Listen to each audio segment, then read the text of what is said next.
Hello and welcome to New Earth, New Love, Part 1, Building Self-Love. I'm your host and mentor, Krishna Escobar. Welcome to this very special workshop series. You know, the many changes that we've been going through across the globe with really shifting our awareness on what's most important in our life and how are we using our time and resources. This workshop series is part of a download that I received addressing this very deep question: how do we create the new earth? And what came to me is this answer, that by building a strong foundation of love, the new earth and new earth love will truly be. How do we create the new earth? And this New Earth, New Love series is a 5-part series, with which in this workshop, we're going to be exploring part 1, building self-love. And we're going to be really looking at diving into the notion of love, into a balanced and more harmonious experience within this workshop and within the series. Each workshop will offer guidance on physical, emotional, mental, and spiritual skill building.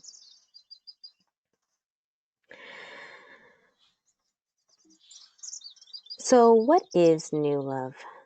New earth love, that is. We can see here that we're going to be diving into self-love, but there are many other parts. So where do we begin? New love explores the idea of self-love versus self-esteem, because new love begins when I start from within.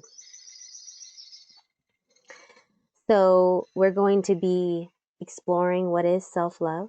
We're going to be talking about new earth energy that is available to us at this time.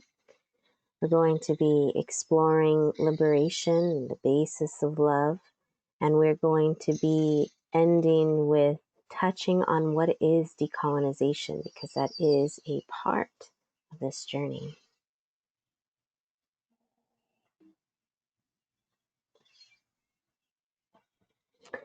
So let's take a moment to reflect. What does self-love look like to me? What does it feel like? Take a moment and jot down 5 words that describe how self-love feels. What does it look like? What does this self-love look like? What does it feel like in the body?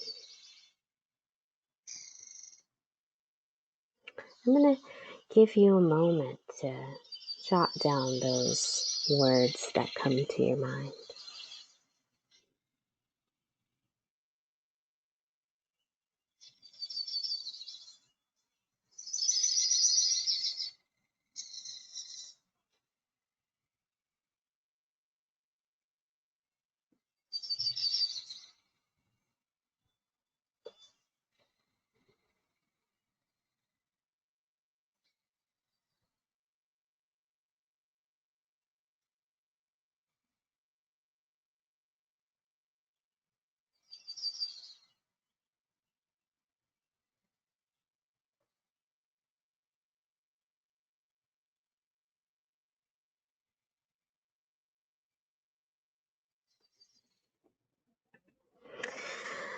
I hope that that moment has allowed you an opportunity to check in with yourself. You're going to be doing that throughout this workshop series, so settle into that and allow yourself to be prepared with a piece of paper and a pencil. or something to record yourself if you would like to vocally record an audio recording. I do that as well. Now let's move on to exploring one of those first components of self-love and why it's a valuable time for us at this time to be tapping in to our self-love. So Pluto conjuncting right now is a really important aspect of what we're experiencing. We're experiencing a lot of retrogrades, which I'll be talking about in a different workshop series. But the conjunction of Saturn and Pluto and Capricorn starting in January 2020 has brought together a very powerful energy from both of these planets. And they're very fatal in the sense that they are the planets of reckoning of Saturn with the purging of Pluto. And so we're seeing kind of a shift, an answering to karma. We're seeing a purging of systems that no longer serve the collective. We're seeing a lot of purging of old systems such as governments, monetary systems. There's a lot of things that are really being brought to the surface at this time. And so this is a time where there is a penalization for the institutions that govern society and those in those positions of power, because it is not aligning with the gateway that opened up on the 444 rather, the 444 new gateway that opened up on the 20th of April. And so with this, there is a actual resonance of the planet that has shifted. And so for those that are unfamiliar, I encourage you to take a peek at the Schumann resonance of the planet and how that has been shifting over this time during this COVID-19 time. And the last bit of new Earth energy update that is most crucial at this time is that because of the shift in frequency, that those of us who've been really investing, in really understanding what our soul purpose is, or really stepping into a more intentful way of looking at our life, have been given an opportunity for amazing energy downloads. And so I've been receiving a lot of them recently. And what's most crucial about these energy updates and energy downloads is that it is a time for rest, that it is a time for us to step into our dream state and into the unknowns of our subconscious. And the unknowns that so many are experiencing in this time are creating a interesting dynamic. And this is where the New Earth Gateway conversation is really crucial, because the shadows, the unhiddens for many of us are coming online, and we are being asked to really address them and really look into how this is influencing our overall experience.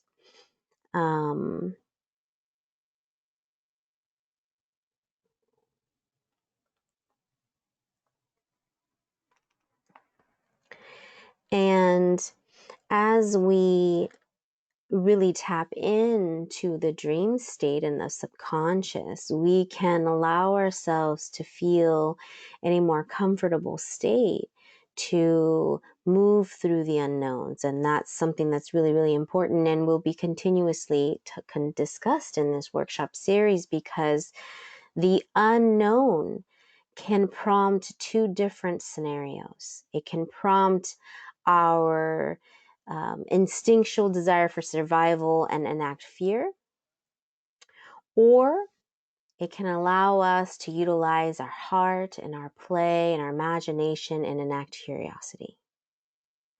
So staying energetically open for these energy upgrades is going to be very crucial for you as you step into your self-love journey. But let's move on. So, have you ever heard these terms described to you before? Just take a pause, take a moment, and look these terms over. Have you ever been exposed to these terms? What has these terms kind of meant for you? Just take a moment.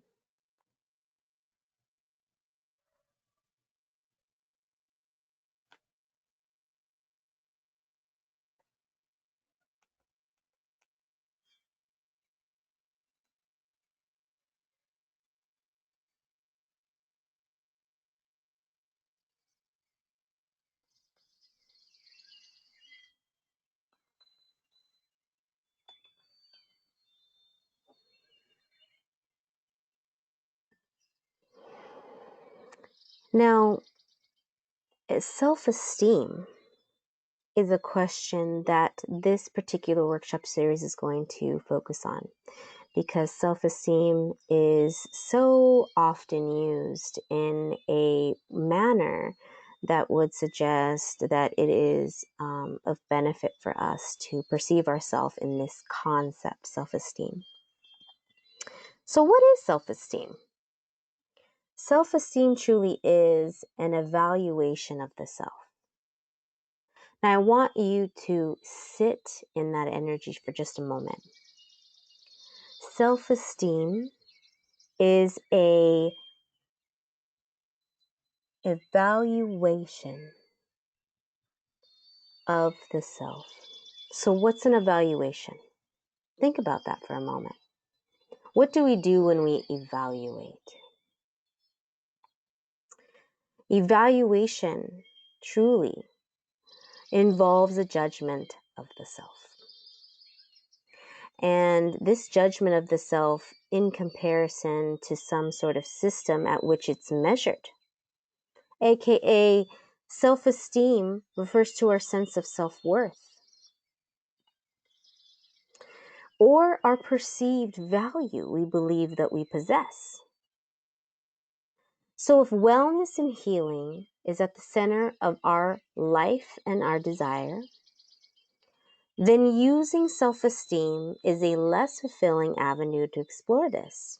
And this is because it, in one way, is hypervigilant, where it's too high and it excludes others, or is hypo, and it is too low, and it isolates us from others in the world of our passions and our motivations.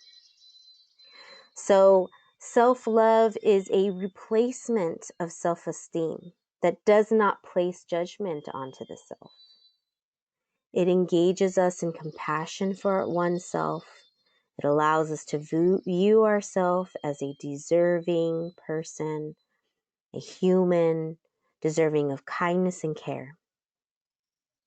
And our particular traits we might possess, regardless, this judgment-free notion of perceiving self is unique and is actually radical if we think about it from a self-esteem perspective, where we are evaluating.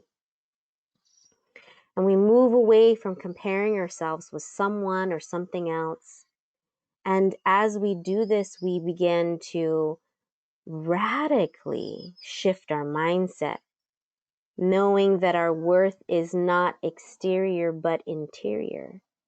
And in this internal based perspective, there is no meaning for self-esteem because it is not based on external sources of validation or information about the self. In connection to the idea of self-esteem and perception of self, Dr. Neff coined the term self-compassion, and She discusses three elements which promote and reflect self-compassion. And I like to share Dr. Neff's approach and her principles because they hold so much value to informing oneself on how to tap into self-love. So I like to tap into this. If you're interested in her work, please find her work at selfcompassion.org. The website's at the bottom of this particular slide. So let's talk about number one, self-kindness versus self-judgment. Well, in self-kindness, it's a major source of self-love because to be self-kind, it is not to infer happiness always. Rather, it's an awareness that even with our stressors or our frustrating experiences, we accept the fullness of our realities. The second component to self-compassion includes the notion of common humanity versus feelings of isolation. Now, right now, being asked to stay in homestead with the COVID-19 impacting the entire world, isolation is a very common experience for many. And even outside of the scope of this unique time in history, isolation is a precursor to depression. And that often arises when we compare ourselves with others and allows us to feel disengaged, disconnected with other human beings. And we'll come back to the idea of common humanity because common humanity is reflected in several ways. One of that being stress is part of life. It is a common part of humanity that stress is an inevitable part of what we experience. And I think about this as a developmentalist when I think about physical development, cognitive development, emotional development, that it happens in stages. And stress is incurred on the physical body when we are learning to walk. Such is true when we are learning social rules and we are learning how to regulate our emotions. And so the self-compassion involves recognizing that suffering and personal inadequacy is part of a shared human experience. And as we move into new love and new earth, this awareness is that something that we go through rather than it's being something that we are or that happens to us and me alone. And that our common humanity allows us to formulate the second component of our common humanity is that we see ourselves through this more authentic lens, that it's okay to feel strain, and at the same time it allows us to remain connected to those that are part of our support network, and that's part of the universal all oneness mindset, heart set, and I will touch on that more in part 5 of this series. And the final component is mindfulness versus over-identification. And Dr. Neff discusses that in order to truly cultivate this idea of mindfulness, I feel strongly that self-love is an important inherent part because it begins to be present we begin to be present in our experiences and we engage in it with more balanced manner. And this means that we don't over-identify with any particular aspect of our experience. We don't neither suppress or exaggerate. And we don't reactivate these same experiences by living in the past. But we engage in a practice that is more equilibrated, a more equilibrated stance on our experiences. And of course, this last element is probably the most when we first engage in the first and second components of Dr. Neff's principles, is for us to really give ourselves kindness, to see ourselves in conjunction to the complex yet beautiful human experience, and enables us to touch in to and tap into the idea of mindfulness. Now, mindfulness is a non-judgmental, receptive state of being. And this non-judgmental receptive state is only possible when we understand our common humanity and we see ourselves with kindness and we move away from the colonizers' propaganda and illusion of judgment and comparison. And thus we cultivate, as we observe our thoughts and our feelings as they are. Without trying to suppress or deny them, we cannot ignore our pain, and we also feel love and compassion at the same time. So to allow ourselves to feel our emotions, we refrain from over-identifying with our thoughts and feelings so that we can be less likely to get caught up and swept away by all of the negative reactivation from the past, because we are pulling energy from the past, and staying in the present moment is so, so crucial. So I thank Dr. Neff for these 3 guiding principles for self-compassion, because it lends itself to constructing and awakening our self-love. So here's another take a moment. What role does love and compassion play in your life? I would love for you to just take a moment and visualize what love and compassion looks and feels like for you.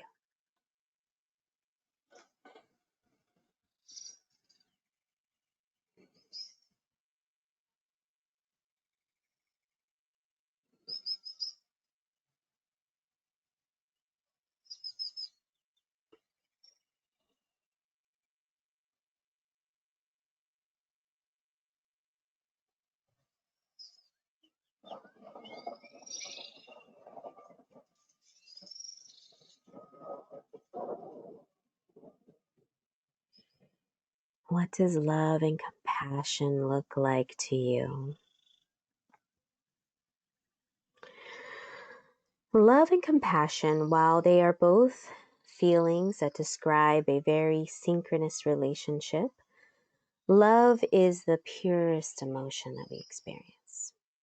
And while compassion builds as we gain a sense that our bodies and our consciousness can direct its energy towards something, our thoughts and desires. So in this way, compassion reflects our ability for action, birthed from love. And in this way, compassion is action. Compassion in action, as I like to call it. And I see it in this way. It begins with empathy. Empathy is emotion, very similar to love, while compassion is a state of being. It's a emotion that's then connected to our cognitive mind, our thinking thoughts. And then we then acquire these values, which are a foundation that allows our mindset to facilitate our actions based on our love, based on unity and liberation.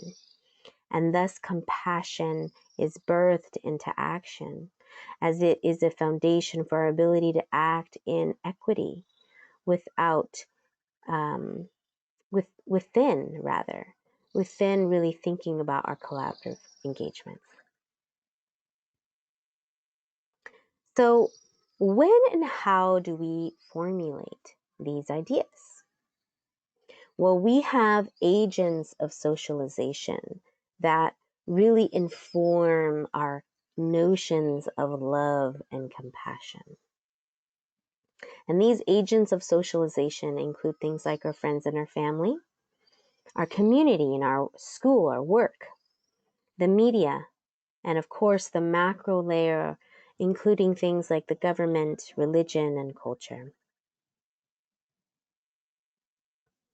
And what's most important to know about our agents of socialization is that From our very first experiences in the womb, even if we do not recall them, all the way through our human experience until the time we're able to tap into universal consciousness and really get a sense of our oneness, is the birthing process of our agents of socialization. We have many, and so in our human experiences, we have these agents of socialization that help us formulate the notion of love and compassion in a human experience.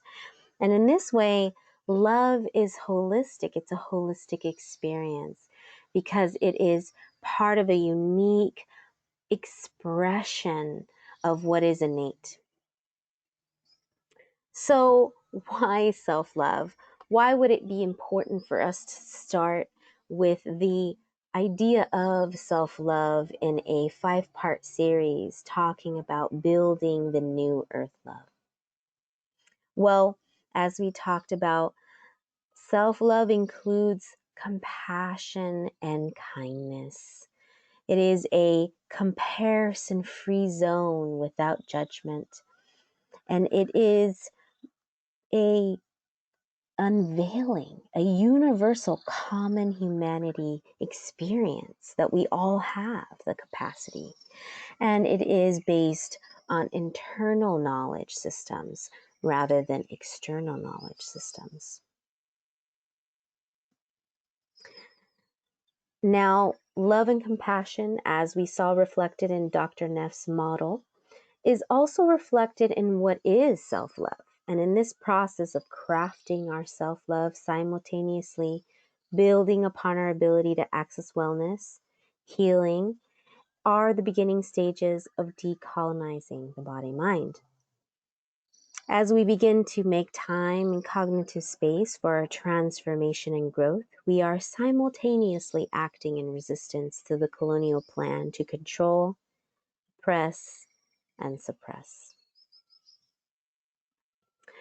So what is decolonization?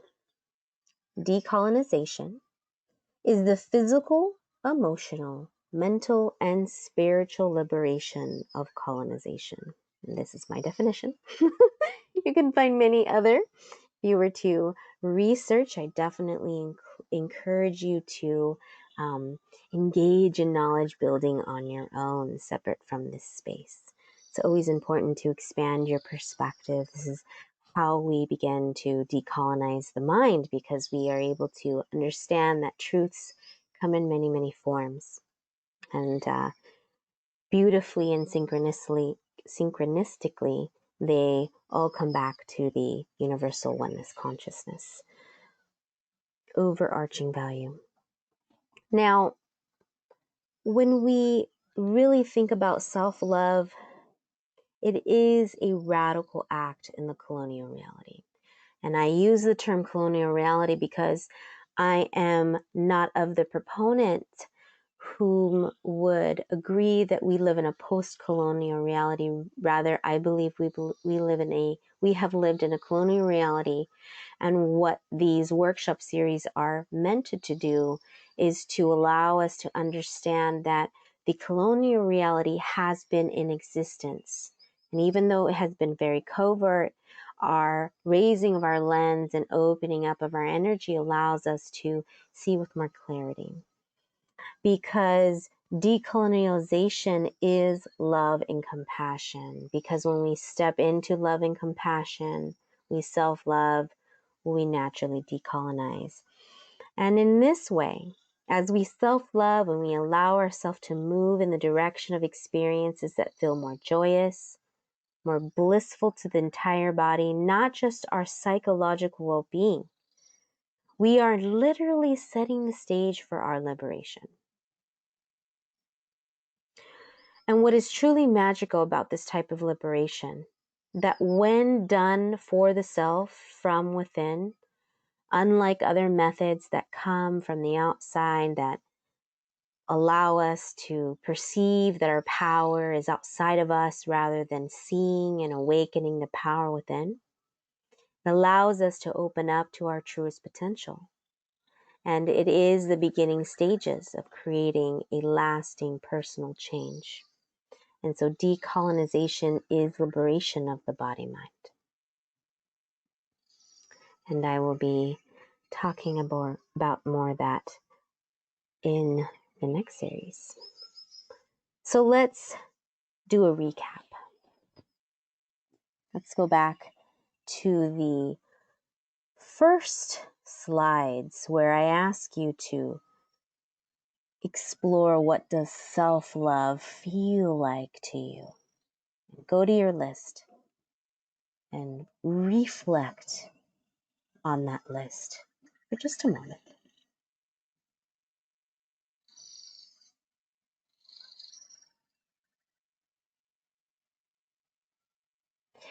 Now, thinking about that list, I want you to think about in what areas of my life would I like to strengthen love and compassion? How do I currently self-love? What does it feel like for you to self-love? And lastly, how would you like to increase your self-love skills in the following specific ways? And try to be specific in your reflecting. I want to allow you a time to do that. Just jot down a few things with the intention that you will come back to this later after this workshop.